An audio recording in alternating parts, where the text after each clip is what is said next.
Let me start straight, no fluff. How many nights have you laid your head on the pillow and realized something changed inside you, but you couldn't explain what it was? You still believe, you still pray, and maybe you even go to church. But that fire, that intensity, that living presence of God feels distant. Before, you felt it. Today, you remember it. And that hurts more than it seems. Because it's not a physical pain, it's a silent absence. It's like your soul is whispering, "You were not made to live like this." Now answer me honestly. Are you living a relationship with God, or just maintaining a spiritual routine? If that question made you uncomfortable, then stay with me until the end of this video. Because today, you're not going to receive motivation, you're going to receive direction. Comment down below, "I want the fire back," but don't just write it randomly. Write it as a decision, because this is not just a video, it's a turning point. Now pay attention to this. There is a silent lie cooling down millions of Christians today. And the most dangerous part is that it seems normal. The idea that it's possible to live a balanced spiritual life without intensity, but that doesn't exist. Either you are burning, or you are cooling down. There is no middle ground in the spiritual world. C.S. Lewis said, "Christianity, if true, is of infinite importance. The only thing it cannot be is moderately important." Do you understand the weight of that? There is no more or less with God. Maybe your problem is not lack of faith, it's excessive distraction. You didn't cool down all at once. You drifted away little by little. One day without prayer, then two. Then you pray without presence.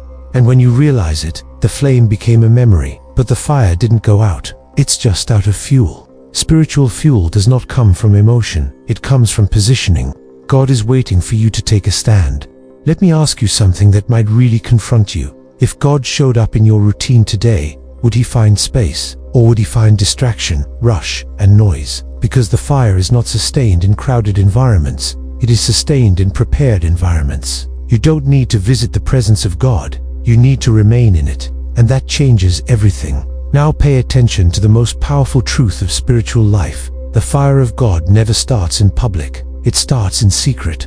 It's the closed room, it's the prayer without an audience. It's the moment where no one applauds but God responds. And here is the problem with many people today. They are trying to live off public fire without building private fire. They want intensity on the altar, but they don't have consistency in the secret place. They want to feel God in church, but ignore God in everyday life. And that doesn't work. Because the presence of God is not something you access, it's something you inhabit. Jesus said in John 15:5, "He who remains in me, and I in him, bears much fruit." It's not the one who visits, not the one who remembers, and not the one who tries from time to time. It's the one who remains. And here is the point, changes everything. Remaining is not an event, it is a lifestyle. But let's be honest, most people don't remain because they don't know how to deal with silence. You go in to pray, and within a few minutes your mind is already somewhere else. The phone buzzes, thoughts run, anxiety comes in, and suddenly the moment with God becomes just another failed attempt. But listen to this deeply. The presence of God is not revealed in noise, it is revealed in consistency. It's not about feeling something immediately, it's about remaining until something changes inside you. God works with depth. Transformation takes time. Now think with me honestly, how many times have you quit too early? How many times did you leave the presence before you truly entered it? And here is the turning point. God is not hiding from you. You are just not remaining long enough to find him. This is a revelation, not an accusation, because when you understand this, you change the way you seek. You stop treating God like an emergency and start treating him like a priority. Now let me give you something practical. Today, set aside 10 minutes. No phone, no distractions, just you and God. At first it will feel empty, your mind will resist. You will think nothing is happening, but remain, because the fire does not start with an explosion, it starts with an ember. And if you protect that ember, it becomes a flame. Now answer me here in the comments. Have you been remaining or just visiting? That answer may reveal much more than you imagine. Here is a warning. It's no use lighting the fire if you keep pouring water on it. The truth is simple but hard. It's not lack of God. It's excess of things that are suffocating what God ignited. Let's be honest. You pray, but right after, you dive into content that drains your soul. You seek the presence but feed habits that push that presence away. You ask for more of God but don't let go of what is occupying his space. And here is the reality that few have the courage to say. You don't lose the fire all at once. You put it out little by little. It's a silent choice, repeated daily. You don't even notice. Because today's sin doesn't look like an error. It often looks like distraction, stealing your spiritual sensitivity. Everything that enters your mind is shaping your spirit. Proverbs 4:23 says, "Above all else, guard your heart. Your heart is the altar."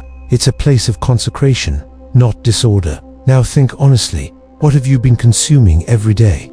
Hours of social media, comparisons, empty content, anxiety and worry. And then you ask why you don't feel God anymore. But how can you feel if your mind is full of noise? And here is a direct truth. You cannot live a strong spiritual life with a weak emotional routine that doesn't exist. Because fire needs an environment.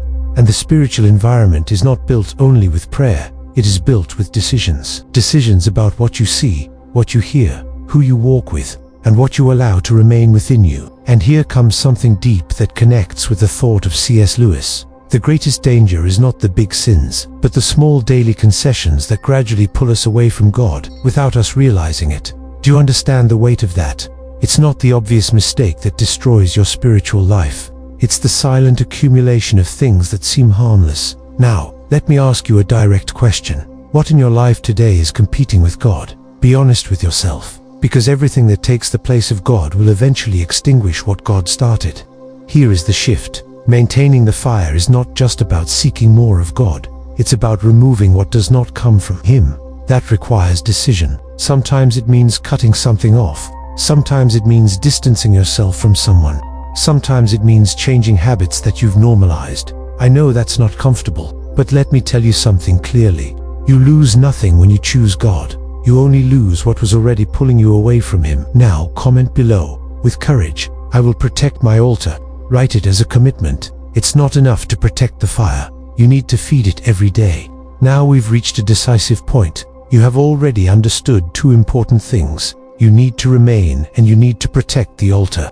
But there is a third factor that sustains all of this. Spiritual nourishment. Here is a direct truth. No sugarcoating. Many people are not under attack. They are spiritually underfed. It's not the devil knocking you down. It's the lack of nourishment weakening you.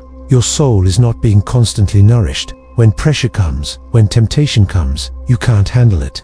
Not because you're weak, but because you're empty. Jesus said in Matthew 4:4, "Man shall not live by bread alone, but by every word that proceeds from the mouth of God." Do you see that? You don't live only on physical food. You live on the Word. But let's be honest, how much time do you spend feeding your body? And how much time do you spend feeding your soul? You eat every day, but you don't always feed yourself spiritually. It's like trying to keep a fire burning without adding wood. At first, there is still heat, but gradually, it dies out. Many people are trying to live today on a word they heard days ago, living on spiritual leftovers. But fire is not sustained by memory. It is sustained by consistency. C.S. Lewis said, "Our faith weakens when we stop feeding what sustains our conviction." In other words, it's not that you stopped believing, you just stopped nourishing what made you believe strongly. Are you consuming more content or more word? People spend hours scrolling but open the Bible for just a few minutes, and then they don't understand why they feel spiritually weak. The word is not information, it is transformation. It's not about reading a lot, it's about absorbing deeply. It's about taking one verse and meditating and applying it. It's about letting it enter until something inside you changes. Starting today, set aside 10 or 15 minutes. Open the Word. No rush, no distractions. Read a passage and ask, what does God want to tell me here? Allow God to speak. Because when the Word enters, the fire responds. A well-fed soul does not burn out easily. Now comment here, I will feed my spirit. Write it as a decision. Now we have reached the final point, but also the most important one of all. The fire that God lit in you does not sustain itself. It needs to be fed, protected, cultivated. It needs daily decision. It's not about one powerful moment or an emotional service. It's about what you choose every day. Fire is not sustained by emotion. It is sustained by spiritual discipline. Those who live by the fire do not depend on feelings. They depend on decision. Spiritual maturity begins when you continue doing what is right, even when you no longer feel the same enthusiasm. It's not when you feel a lot, it's when you remain even without feeling. That's when fire stops being emotion and becomes identity. Do you want to feel God, or do you want to live with God? Feeling is temporary. Living is constant. What God wants with you is not visitation, it is relationship. Imagine living like this, going up trough the day aware of His presence, even in simple things. This is the result of an aligned life. Tonight, before you go to sleep, speak to God honestly. Just open your heart and say, God, I want the fire back. Simple as that, and stay there. Because what you start today can completely change your life. Subscribe to the C.S. Lewis Mastery channel. Leave a like and share this video. God is still looking for people willing to burn. The final question is, will you be a spark or a flame that never goes out? See you in the next video.